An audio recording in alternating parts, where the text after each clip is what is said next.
بسم اللہ الرحمن الرحیم۔ گولڈن ویژن چینل کے محترم دوستو، دنیا کے اندر رہتے ہوئے ہم اپنی زندگی کے اندر بہت سے ایسے کام کر جاتے ہیں کہ جس کا ہمیں بعد میں پچھتاوا ہوتا ہے۔ قرآن پاک کے اندر انسان کے بارے میں بتایا گیا ہے کہ انسان قیامت کے دن کچھ آرزو کرے گا اور اس کی آرزو وہ ہوں گی جو کبھی پوری نہیں ہوں گی۔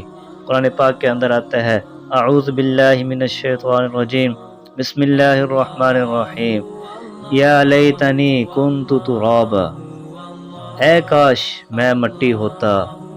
انسان کو جب قیامت کے دن اس کے اعمال کی سزا ملے گی تو پھر یہ آرزو کرے گا کہ کاش میں مٹی ہو جاتا۔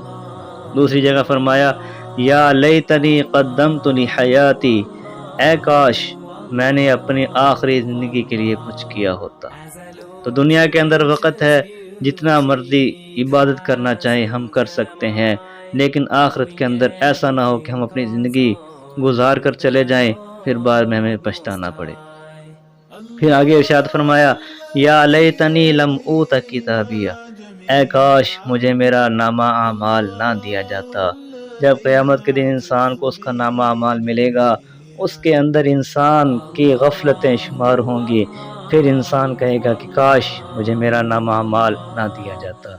پھر آگے ارشاد فرمایا یا ویلتا لیتنی لم اتخذ فلانا خلیلا، اے کاش میں فلاں کو دوست نہ بناتا۔ لیکن بے سود قیامت کے اندر انسان صرف آرزو ہی کرے گا، انسان اپنے اعمال کو بہتر قیامت میں نہیں بنا سکتا۔ پھر آگے ارشاد فرمایا یا لیتنا اطعنا اللہ و اطعنا الرسول، اے کاش ہم نے اللہ اور اس کے رسول کی فرما برداری کی ہوتی۔ میرے بھائیو، ابھی وقت ہے، اللہ کی عبادت کریں اور حضور اقدس صلی اللہ علیہ وسلم کی فرما برداری کریں۔ قیامت کے اندر صرف آرزو رہ جائے گی، اس کی سوا کچھ بھی نہیں ہوگا۔ پھر فرمایا یا لیتنی اتخذت مع الرسول سبیلا، اے کاش میں رسول کا راستہ اپنا لیتا۔ آپ صلی اللہ تعالی علیہ وآلہ وسلم نے جو ہمیں سیدھا راستہ بتایا ہے اس پر چل لیتا۔ پھر فرمایا یا لیتنی کنت معہم فافوز فوزا عظیما، اے کاش میں بھی ان کے ساتھ ہوتا تو بہت بڑی کامیابی حاصل کر لیتا۔ یعنی جو لوگ سیدھے راستے پر چلنے والے ہیں، اگر میں ان کے ساتھ چلتا تو آج میں بھی جنت کی نعمتیں حاصل کر لیتا۔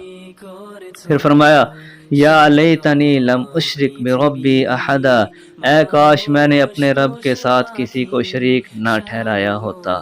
تو میرے بھائیو، آج ہمارے پاس وقت ہے، وقت کی قدر وقت پر کریں گے تو ہمارا فائدہ ہوگا، لیکن اگر ہم نے وقت کو ضائع کر دیا تو صرف ہماری یہ آرزوئیں رہ جائیں گی جو کبھی پوری بھی نہیں ہوں گی۔